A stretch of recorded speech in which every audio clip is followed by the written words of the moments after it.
Hi, friends.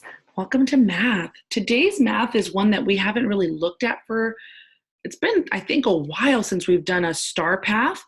But I want to review something with you. When we're looking at the star path, we're problem solving, okay? And we're problem solving in 3 digits today. But the star path is here to remind us when there's a problem, what do we do? Okay?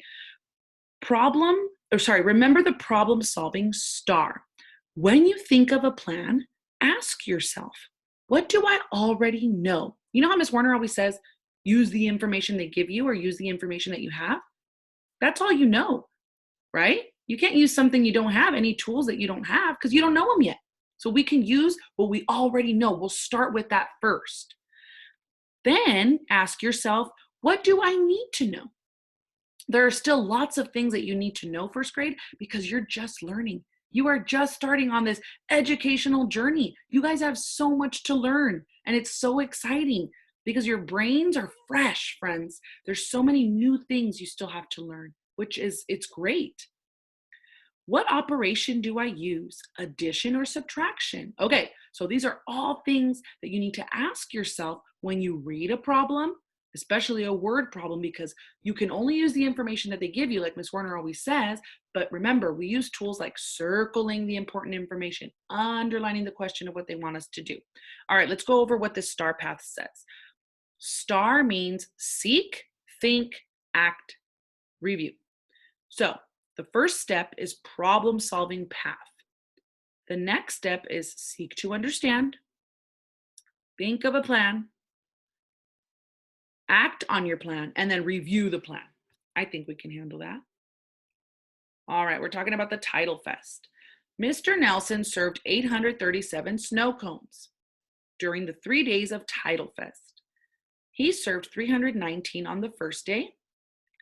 How many snow cones were served on the other days of the festival? All right, I forgot to mention that you should have page 315, 316 out. It should look like this.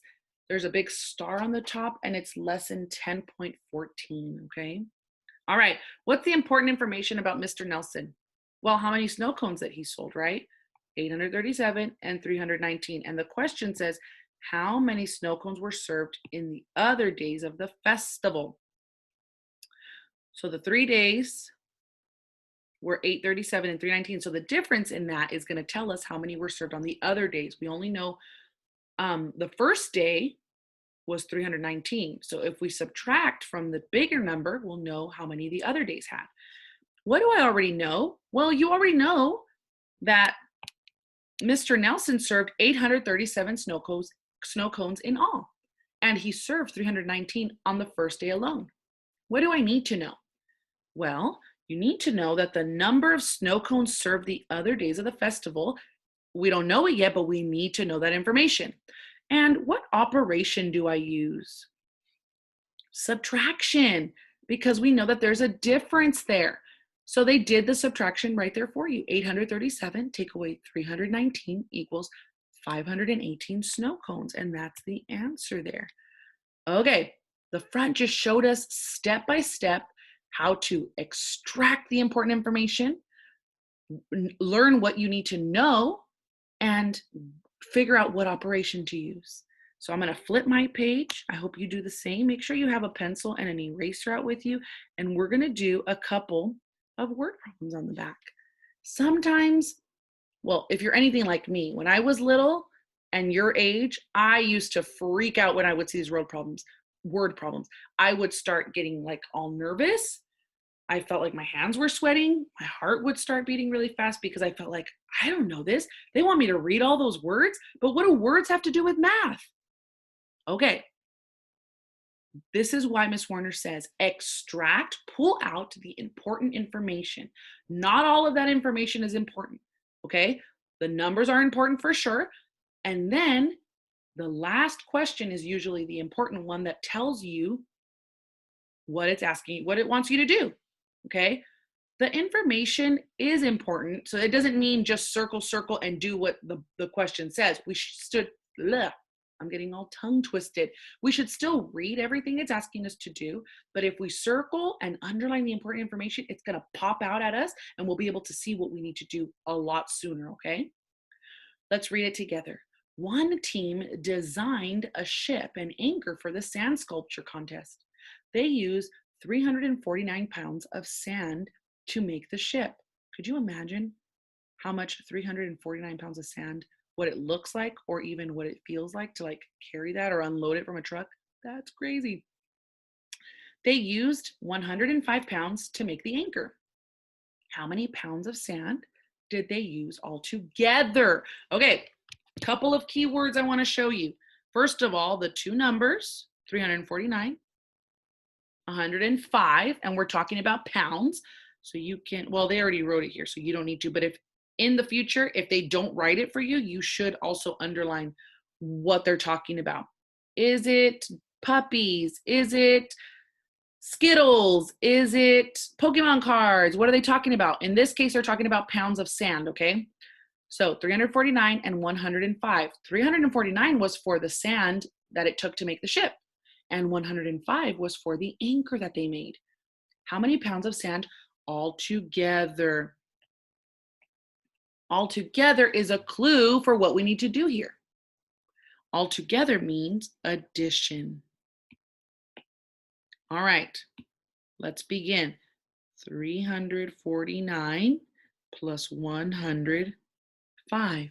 Can we handle that? Of course we can. We're in first grade. We could do anything. 9 plus 5 more. 10, 11, 12, 13, 14. Uh-oh. 14 cannot fit in Daddy Digits' room, so we're going to carry the 1. Take it to the top, bro. 4 plus 1 plus 0 is 5. 3 plus 1 more is 4. 454 pounds of sand. That's so much, friends. All right. Next, the largest sand sculpture. What in the world is happening here? The largest sand sculpture. Let me try sharing again. This thing's being crazy.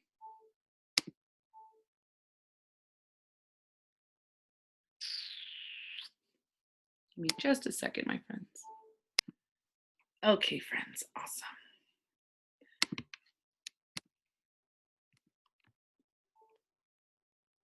All right, let's continue with number 2. Number 2 says the largest sand sculpture was 104 feet long. Circle it.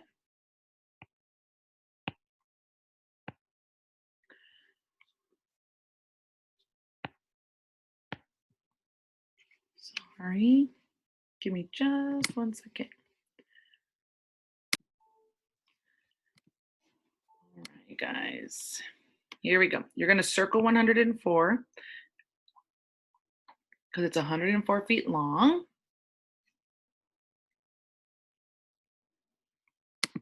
What in the world happened to my shared screen? Let's try it again. There we go. All right, the winning sculpture was 32 feet shorter. All right, I can already tell there's a difference there. One was longer, one was shorter. How many feet long was the winning sculpture? What does the difference mean when there's a difference? Subtraction, so that's a minus. And we're gonna use what we have, 104 and 32. 4 take away 2, can we do it? Yes, it's 2. 0 take away 3, nope. Let's borrow. 1 becomes 0. 0 becomes 10. 10 take away 3 is 7. 72 feet. Good job. Let's go down to the next one. Excuse me. There were 623 pieces of candy buried in the sand for the buried treasure game. Oh my goodness. That's a lot of candy. So far, 215 pieces of candy have been found. So we found this many. How many pieces are still buried? So there's 623. Only 215 were found. That means there's a difference there. We're going to subtract 623, 215. And remember, when you have a whole number like this, a whole number, you have one part. This is the part. This is the whole number. You would subtract one part from the whole number to get the other part. And that's exactly what we're going to do right now. 3 take away 5. Can we do it? Nope. Let's borrow. Our 2 becomes 1. 3 becomes 13. 13 take away 5. 12, 11, 10, 9, 8. 1 take away 1 is 0. And 6 take away 2 is 4. 408 pieces. Lucky us, they wrote that for us. Mrs. Rusco sold 142 carved wood seagulls. She sold 69 more lighthouses than seagulls. How many lighthouses did she sell? Well, we know that she sold 142 carved wood seagulls. She sold 69. So from 142, 69 more of that was lighthouses. So we are going to add with the information that we have. 142 plus 69. 9 plus 2 more, 11. 11 is too big to be in the ones room, so we're going to take it to the top, bro. 4 plus 1 is 5. Now 5 plus 6 more is pretty much a double plus 1. So 5 plus 5 is 10. Remember, we know that one easy because we have 5 and 5. That's how many fingers we have. 5 plus 5 is 10. And one more is 11. Okay, 11 is still too big to be in the tens room, so we're going to take it to the top of the hundreds. 1 plus 1 is 2. So how many lighthouses? 211. Good job. Title Fest workers served 756 dinners. Oh my goodness, I would be exhausted if I had to serve that many people dinners or that many dinners. They served 312 clam bake dinners. How many dinners were not clam bake dinners? So only 312 of those were a certain type, the clam bake. So 756 and 312 are the numbers that we have, but only one of those is a certain type. They want to know how many of the other dinners there were. Okay, so subtraction. Remember, whole number and take away one part gives you the other part. 6 take away 2 is 4. 5 take away 1 is 4. 7 take away 3 is 4. Oh, that was easy. 444. Cool. Next. Oh, last one. We made it. Yes. Almost there, friends. The Nature Center had a collection of 257 shells. That's a lot of shells. They had the same number of sea life animals. So the exact same number. How many items were shown all together? There's that clue word again, all together. Well, 257 is the only number they gave us. Well, remember they said they had the same number of sea life items. So we're going to add the same number again. And addition is the answer for when they say all together. So we're going to add 257 plus 257. Let's do it. 7 plus 7. This is all doubles too. 7 plus 7 is 14. Good job. Carry the 1. 5 plus 5 is 10. Plus 1 more, 11. Carry the 1 again. 2 plus 2 is 4. Plus 1 more, 5.